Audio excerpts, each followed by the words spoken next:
Hello, good morning, everybody. I am K.S. Murari and welcome all of you at YouTube channel K.S. Murari GS. आज के इस episode में ancient India का एक महत्वपूर्ण topics जो पहले एपिसोड में हम लोग देख लिए थे वैदिक सिविलाइजेशन का, और उसी वैदिक सिविलाइजेशन के इंट्रोडक्शन के बाद वैदिक रिलीजन की बात करूँगा। वैदिक रिलीजन इन वैदिक धर्म और वैदिक धर्म दोनों संदर्भों में देखने का प्रयास करूंगा। एक ऋग्वैदिक कालीन जो धर्म है वो, और दूसरा उत्तर वैदिक काल में। दोनों काल में जो वैदिक धर्म की जो स्थितियां थी, विशेषताएं थी, या जो भी कुछ तथ्य देखने को मिलता है उसको मैं तुलनात्मक रूप से आप लोगों के सामने प्रस्तुत करने की कोशिश कर रहा हूं। तो चलिए वैदिक सभ्यता की बात करते हैं। और वैदिक सभ्यता में धार्मिक स्थिति, वैदिक सभ्यता सबसे पहले, चूंकि वैदिक सभ्यता की जानकारी के स्रोत के बारे में हम लोग देखे थे लास्ट एपिसोड में कि वेद है, ब्राह्मण धर्म है, आरण्यक है और उपनिषद है, जिसके माध्यम से वैदिक सभ्यता के बारे में जानकारी मिलती है। तो उसी संदर्भ में हम लोग वैदिक धर्म की बात करते हैं। सर्वप्रथम देखते हैं कि वैदिक सभ्यता जो है सो दो कालों में बांटा है। एक ऋग्वैदिक काल या इसको पूर्व वैदिक काल भी कहते हैं, पूर्व वैदिक काल, या इसको लौह पूर्व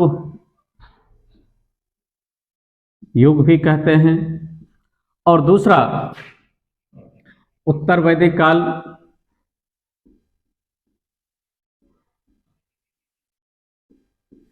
लेटर वैदिक पीरियड। ये लौह युगीन, ये लौह युग। चूंकि उत्तर वैदिक काल में लोहा की खोज हो चुकी थी, इसलिए इस काल को लौह युग भी कहते हैं। और ये अर्ली आयरन एज, प्री वैदिक एज, इस ऋग्वैदिक काल का जो समय है वो 1500 ईसा पूर्व से 1000 ईसा पूर्व तक का काल है, वह ऋग्वैदिक काल माना जाता है। Then after 6th century, then after 1000 BC to 600 BC, और यह जो है 1000 ईसा पूर्व से 600 ईसा पूर्व तक का जो काल है वह काल उत्तर वैदिक काल है।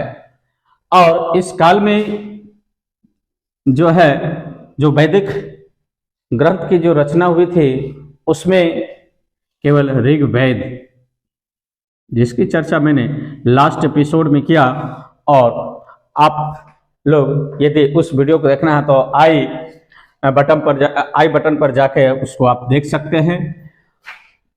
इस काल में जो है जिन ग्रंथों की रचना हुई उसमें जो 3 अन्य वेद है, जो यजुर्वेद, सामवेद और अथर्ववेद के अलावे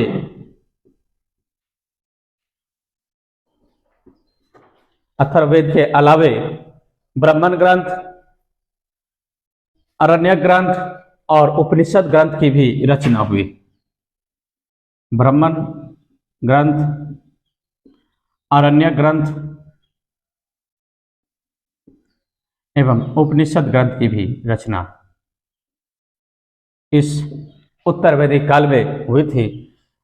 इसी संदर्भों में हम लोग पूरे वैदिक सभ्यता का अध्ययन करते हैं।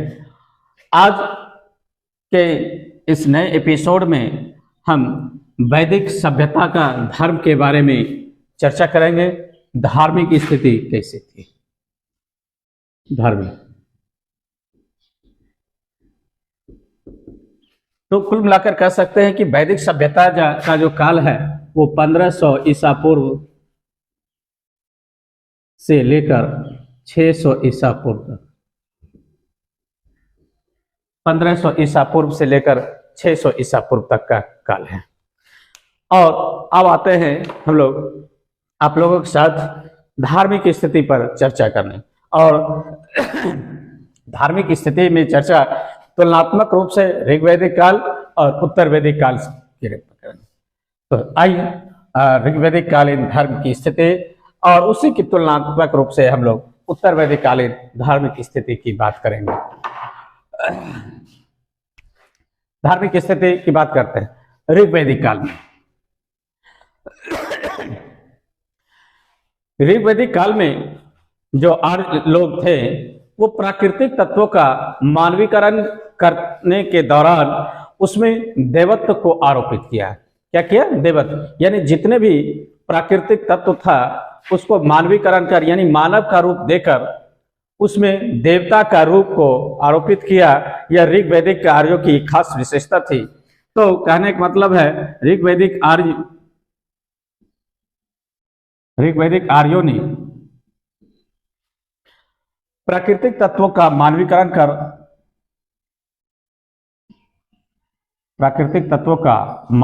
कर देवत्व को आरोपित किया। यानी प्राकृतिक तत्व में मानव का रूप बताकर और उसमें देवता का वास बताया कि ये अमुक देवता है।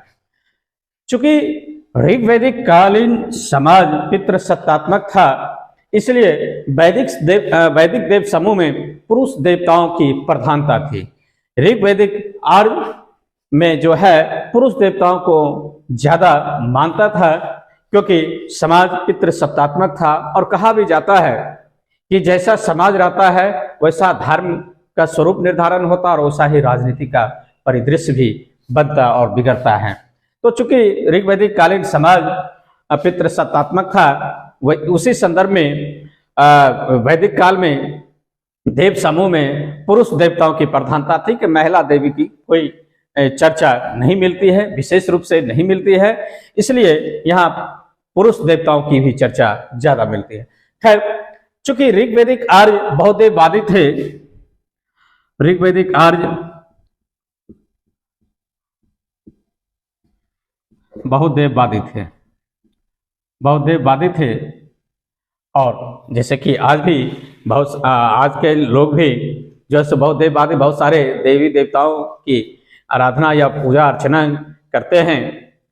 अभी पुरुष देवताओं के साथ साथ महिला देवी की भी पूजा होती है। चूंकि अभी का जो समाज है समान भागीदारी, पुरुष और महिला दोनों की समान भागीदारी है, समान अस्तित्व है समाज में। इसलिए आज के परिवेश में जो देव समूह है उसमें महिला देवी की भी और पुरुष देवताओं की भी उतनी ही समानता के साथ उपासना की जाती है। बहुत सारे देवी देवताओं की उपासना आज के परिवेश में भी की जाती है।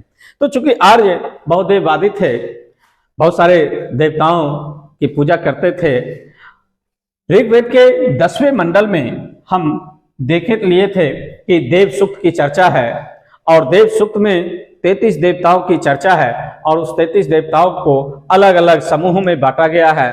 जैसे कि आकाश के देवता 11 थे, धरातल के देवता 11 थे और पाताल के देवता 11 थे। तो अलग अलग क्षेत्र में जो है सो देवताओं के समूह को बांट दिया गया था। चूंकि हम लोग पहले अभी चर्चा कर दिए कि चूंकि पुरुष देवताओं की चर्चा थी, इसीलिए अधिक से अधिक पुरुष देवताओं की चर्चा करेंगे। तो ऋग्वैदिक आर्यों का जो सर्वप्रमुख देवता था वह इंद्र था। तो ऋग्वैदिक आर्यों का सर्वप्रमुख देवता जो है इंद्र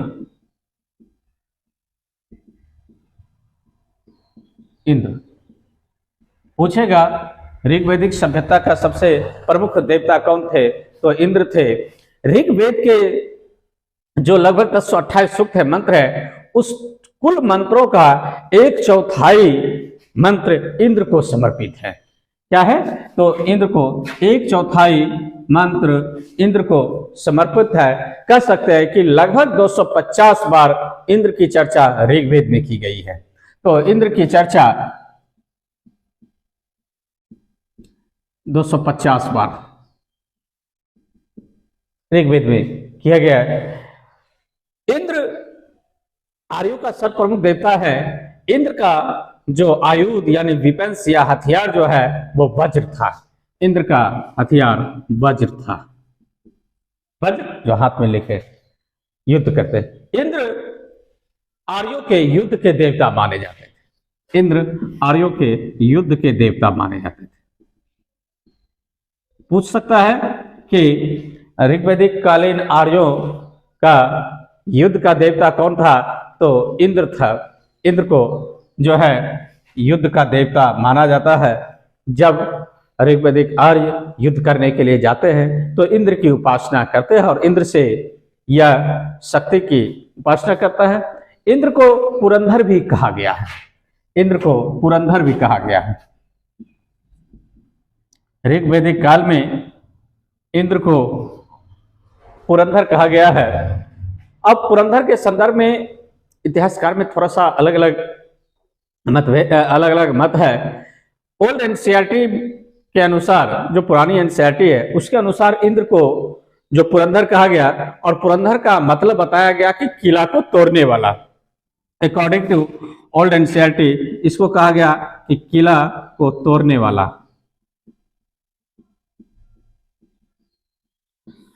और इसलिए किला को तोड़ने वाला माना गया क्योंकि ऋग्वैदिक से जो पहले जो समाज था वो हड़प्पा सभ्यता के समाज था और हड़प्पा वासी किला में रहता था। और इसीलिए कहा जाता कि हड़प्पा सभ्यता का जो पतन हुआ उसमें आर्यों की भूमिका महत्वपूर्ण थी। और उसी संदर्भ में कहा गया कि किला में रहने वाले को, जो किला में जो रह रहे थे हड़प्पा वासी, उसको तोड़ने वाला काम जो है सो इंद्र करते थे, इसीलिए इंद्र को पुरंदर कहा गया। लेकिन न्यू एनसीईआरटी में इसका ठीक विपरीत मत इतिहासकारों ने प्रस्तुत किया। न्यू एनसीईआरटी में कहा गया कि किला में रहने वाला, यानी इंद्र किला में रहते थे इसलिए पुरंदर को किला में रहने वाला। दूसरा संदर्भ जो है इसको किला में रहने वाला। बहुत सारे संदर्भ प्रस्तुत किए थे आधुनिक इतिहासकार भी और ओल्ड एनसीईआरटी के भी इतिहासकार। खैर जो भी रहे, लेकिन इतना तय है कि इंद्र को पुरंदर कहा जाता था। इंद्र जो युद्ध के देवता थे उसको बादलों के भी देवता माने जाते थे। इंद्र को बादलों के भी देवता माने जाते, बादलों के भी देवता माने जाते थे। इंद्र को बादलों का भी देवता माना जाता है। इंद्र का प्रमुख पेय पदार्थ सोमरस हुआ करता था। सोमरस जिसका स्रोत मुंजावत पर्वत हिमालय की एक चोटी है, वहीं पे सोम नामक वनस्पति पाया जाता था और उसी वनस्पति यानी उसी पौधे का जो रस होता है वह सोमरस है। और वह सोमरस जो है वो इंद्र का प्रमुख पेय पदार्थ माना गया। और उसकी चर्चा मैंने पहले भी किया था और आज भी मैं फिर चर्चा कर देता हूं कि सोमरस इंद्र का प्रमुख प्रिय पेय पदार्थ था जो मुंजावत पर्वत में। और उसके बारे में, उस सोम के बारे में, सोमरस की चर्चा ऋग्वेद के 9वें मंडल में दिया गया है। तो इंद्र का जो प्रमुख पेय पदार्थ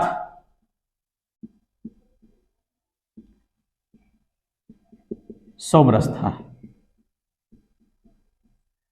इंद्र का प्रमुख पेय पदार्थ सोमरस था जो मुंजावत पर्वत पर, और उस काल के लोग सोमरस का भी प्रयोग करते थे धार्मिक उल्लास के लिए।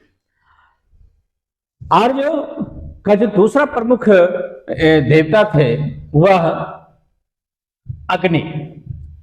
आर्यों के दूसरे प्रमुख देवता अग्नि।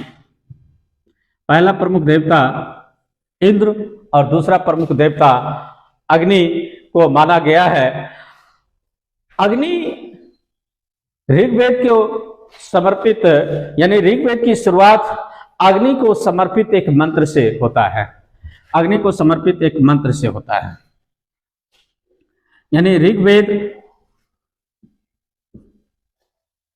ऋग्वेद की शुरुआत अग्नि को समर्पित मंत्र से होता है। ऋग्वेद की शुरुआत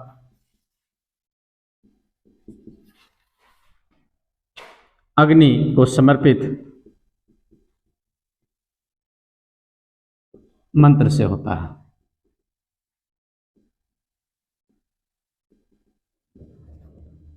मंत्र से हुआ। अग्नि को देवताओं का मुख कहा गया है। अग्नि को देवताओं का मुख कहा गया। देवताओं का मुख कहा गया है। अग्नि को देवताओं का मुख कहा गया क्योंकि मानव इसी अग्नि में आहुति देकर ईश्वर की स्तुति करता है। क्योंकि मानव इसी अग्नि में आहुति देकर ईश्वर की स्तुति करता है। आज भी इतिहास में ये प्रासंगिक है, रिलेवेंस है कि अभी भी आज के इस 21st सेंचुरी में, इस गूगल एज में भी, टेक्नोलॉजी के एज में भी कोई भी नारायण समान या ईश्वर की स्तुति करता है तो धूप या अगरबत्ती या अग्नि को हवन करके ही ईश्वर को स्तुति करता है। तो इतिहास निरंतरता के साथ परिवर्तन के अवयव को लगातार स्थापित करते रहता है। तो अग्नि देवताओं का मुख कहा गया है और अग्नि में आहुति देकर ही लोग ईश्वर की स्तुति करता है। अग्नि मानव एवं ईश्वर के बीच मध्यस्थ का काम करता है। अग्नि जो है मानव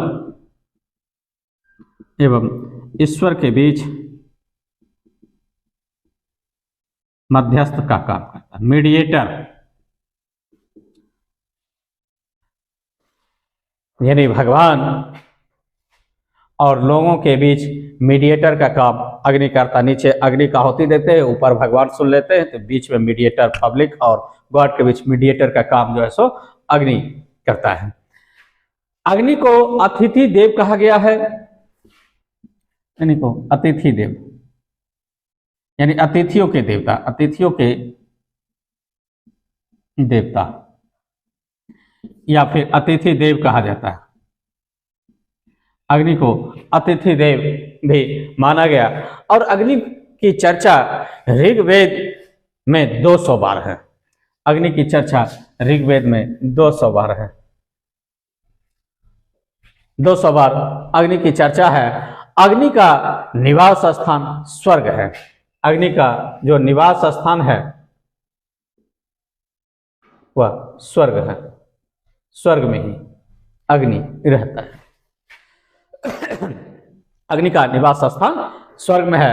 अग्नि को हर घर का देवता या घर घर का देवता माना गया है। घर घर का देवता, चूंकि अभी भी हर घर में दीप, ज्योति या फिर अगरबत्ती जलाता है, तो आज भी वो रिलेवेंस है अग्नि, और अग्नि को देवता के रूप में माना जाता है। हर घर में अग्नि की पूजा होती है। आप देखते होंगे कि नया यदि चूल्हा भी यदि कोई खरीदता है तो उसकी भी पूजा करती है कि अग्नि की पूजा हो जाए और अच्छे से ईश्वर खुश होकर धन धान्य को समर्पित करें। तो अग्नि हर घर यानी घर घर के देवता माने जाते हैं।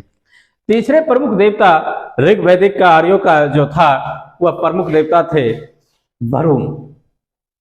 तीसरे प्रमुख देवता वरुण।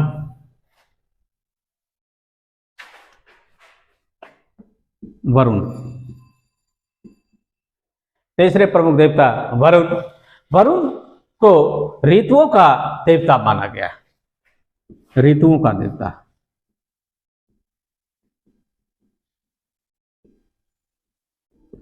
वरुण को ऋतुओं का देवता माना गया है, इसलिए वरुण को ऋतस्य गोपा कहा गया है। वरुण को ऋतस्य गोपा, ऋतस्य गोपा कहा गया। वरुण को ऋतस्य गोपा कहा गया है। वरुण प्राकृतिक नियमों का या यूं कहे कि प्राकृतिक संतुलन का नियामक होता है, कंट्रोलर होता है, रेगुलेटर। वरुण प्राकृतिक संतुलन का नियामक होता है। वरुण प्राकृतिक संतुलन का नियामक होता है और वरुण जो है वह दंड के भी देवता माने जाते हैं। वरुण दंड के भी देवता, दंड देवता। वरुण दंड देवता के रूप में भी जाना जाता है। जगत में जो कुछ भी हो रहा है उसका नियंत्रण करता वरुण ही है, इसीलिए वरुण जो है को दंड देवता भी माना गया है। वरुण को समुद्रों का भी देवता माना गया, वरुण को समुद्र देवता भी माना गया, समुद्र देवता भी माना गया, वरुण समुद्र देवता। चौथे प्रमुख देवता के रूप में जो प्रमुख है वह है सोम देवता, सोमदेव। ये सारे ऋग्वेद के 10वें मंडल में जो नदी देव सूक्त है उसी देव सूक्त में चर्चा है। चौथे प्रमुख देवता के रूप में ऋग्वैदिक कालीन जो आर्यों का प्रमुख देवता थे वह चौथे देवता थे सोम देवता। सोम सोम सोम ऋग्वेद के 9वें मंडल ऋग्वेद के 9वें मंडल में लगभग 114 सूक्त सोम को समर्पित है। ऋग्वेद के 9वें मंडल, ऋग्वेद के 9वें मंडल सोम को समर्पित है। इसीलिए 9वें मंडल को सोम मंडल भी कहा गया है। और ऋग्वेद में लगभग 114 बार सोम की चर्चा है। सोम की चर्चा लगभग 114 बार ऋग्वेद के सूक्तों में की गई है। ये सोम जो है वो वनस्पतियों के देवता माने गए। सोम वनस्पतियों के देवता, सोम वनस्पतियों के देवता माने गए हैं, यानी औषधि का देवता, पेड़ पौधा यानी औषधि मेडिसिन, औषधियों के देवता, मेडिसिनल गॉड सोम। ठीक, क्योंकि यह जो सोम है एक प्रकार का वनस्पति है और वनस्पति जो है सोम, उसको सोमदेव माना गया, पौधा को ही उसको सोमदेव माना गया। सोम एक पादप पेय पदार्थ भी है, जिस पौधे से ही वो निकलता है तो एक पेय पदार्थ भी है। और ये पेय पदार्थ जो है मादक होता है, नशा है ना, नशा होता, मादकता वाला होता है, जो उत्तेजना प्रदान करता है। मादकता यानी उत्तेजना प्रदान करता है, उत्तेजना प्रदान करने वाला यह सोम पेय पदार्थ है, जिसका प्रयोग धार्मिक अनुष्ठान में किया जाता था। सोम प्रफुल्लता या फिर उल्लासता या फिर खुशियों के देवता के रूप में भी जाना जाता है। खुशियों के देवता,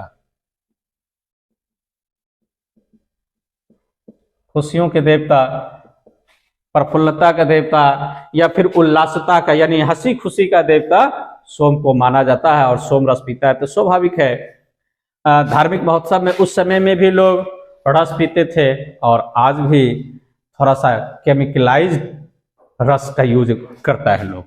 तो पहले नेचुरल सोम रस, आर्टिफिशियल सोम रस। सोम, जैसा कि मैंने पहले बताया कि सोम एक प्रकार का वनस्पति है और उससे निकलने वाला जो रस होता है वो सोम रस होता है सब, और वह जो वनस्पति है वह सोम देवता के रूप में माना जाता है। और ये सोम जो वनस्पति का स्रोत है, हिमालय की एक चोटी है मुंजावत पर्वत, वहाँ स्थित होता है, स्थित रहता है।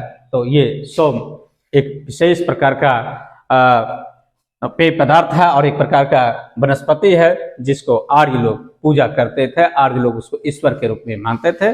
जो मुंजावत पर्वत है उसको आज गौरी पर्वत के नाम से भी जाना जाता है। ऋग्वेद में उसकी चर्चा मुंजावत पर्वत के रूप में जाना गया। तो ये 4 महत्वपूर्ण और प्रमुख देवता ऋग्वेद में था। कुछ सामान्य देवताओं की भी चर्चा कर लेता हूं। सामान्य देवता, जनरल, वो 4 महत्वपूर्ण देवता थे और कुछ सामान्य देवता की भी चर्चा कर ली जाए। जैसे मारुत, मारुत। और ये मारुत जो है वो आंधियों के देवता माने गए, आंधियों के देवता, आंधियों के देवता माने गए। और इस आंधियों के देवता यानी इसी आंधियों हवा के रूप में जो है सो मारुत, और वही मारुत जो है सो मारुति नंदन जिसको कहते हैं, यानी हनुमान यानी पवन के साथ। तो आंधियों के देवता मारुत।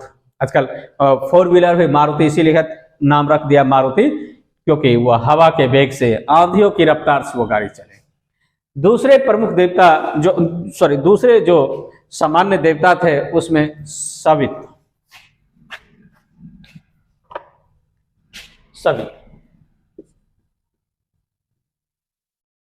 और ये सवित जो है सूर्य से संबंधित देवी है, सूर्य से संबंधित है, सूर्य से संबंधित है और संबंधित है, सूर्य से संबंधित, सूर्य की पुत्री है सविता। और ऋग्वेद का जो गायत्री मंत्र है, ऋग्वेद के 3रे मंडल में जो गायत्री मंत्र है, उस गायत्री मंत्र में, गायत्री मंत्र जो है इसी सविता को समर्पित है, जो बुद्धि की प्रखरता के लिए उसकी स्तुति की जाती थी। तीसरे सामान्य देवता के रूप में पूषण रख लेते हैं, पूषण। और यह पूषण जो है ऋग्वेद में पशुओं के देवता, पशुओं के देवता, पूषण पशुओं के देवता है। अरण्यनी,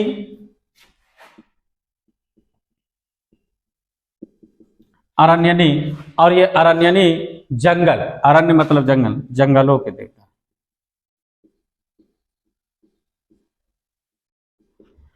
तो ये कुछ सामान्य देवता इस काल में देखने को मिलता है, और कुछ प्रमुख देवता के रूप में भी हम लोग देख लिए हैं। इस काल में, ऋग्वैदिक काल में जो है ईश्वर की उपासना की पद्धति जो अपनाई जाती थी वह स्तुति पाठ हुआ करता है। तो इस काल में स्तुति पाठ के रूप में ईश्वर की उपासना की जाती थी। यद्यपि यज्ञ स्तुति पाठ का प्रमुख उपासना विधि था, लेकिन यज्ञ थे, इस काल में यज्ञ होते थे, यज्ञ में ही स्तुति पाठ किया जाता था, लेकिन यज्ञ में कर्मकांडीय व्यवस्था नहीं थी। यानी यज्ञ में कर्मकांडीय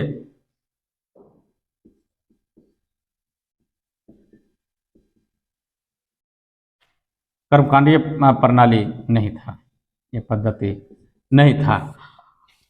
तो स्वाभाविक है, जब कर्मकांड नहीं था तो इस समय का जो यज्ञ होता था उसमें बलि प्रथा भी नहीं थी,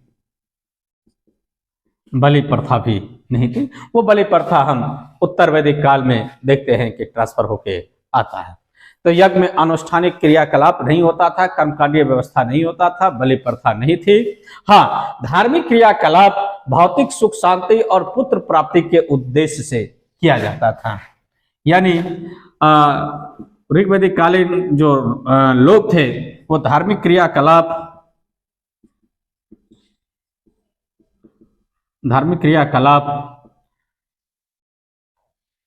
का जो उद्देश्य होता था वो भौतिक सुख और पुत्र प्राप्ति के संबंध में का मुख्य उद्देश्य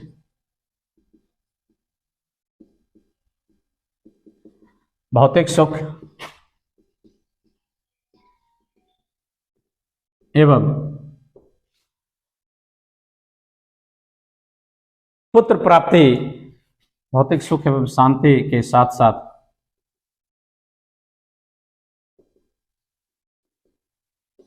पुत्र प्राप्ति, पुत्र प्राप्ति मुख्य उद्देश्य था। तो इस तरह से ऋग्वैदिक कालीन जो समाज था वो समाज के अनुसार ही धार्मिक क्रियाकलाप या फिर देवताओं की स्तुति होता था। और ऋग्वैदिक कालीन आर्यों में हम लोग देख लिए कि जो प्रमुख देवता थे उस इंद्र, उसके बाद दूसरे प्रमुख देवता अग्नि, तीसरे प्रमुख देवता सोम, चौथे प्रमुख देवता सोम, उससे पहले तीसरे प्रमुख देवता के रूप में वरुण को चर्चा किए थे। तो इस तरह से ऋग्वैदिक कालीन जो आर्य थे उसकी धार्मिक स्थिति आज के इस एपिसोड में देखें। और ऋग्वेद के संदर्भ में और भी कुछ महत्वपूर्ण बातें आप हमारे YouTube चैनल के इसी वीडियो में आप आई बटन पर जाकर देख सकते हैं। और आज के इस वीडियो में, आज के इस एपिसोड को आप लोग बहुत अच्छे ढंग से देखिए और देखने के साथ मुझे लग रहा है कि आपको बेहतर लगेगा। नेक्स्ट एपिसोड में मैं उत्तर वैदिक काल का जो धार्मिक स्थिति है इसी के कंपैरेटिवली देने का प्रयास करूंगा। और इस चैनल को आप अधिक से अधिक सब्सक्राइब करें और अधिक से अधिक इस लिंक को शेयर करते हुए आज के इस वीडियो में कमेंट करते हुए लाइक करें।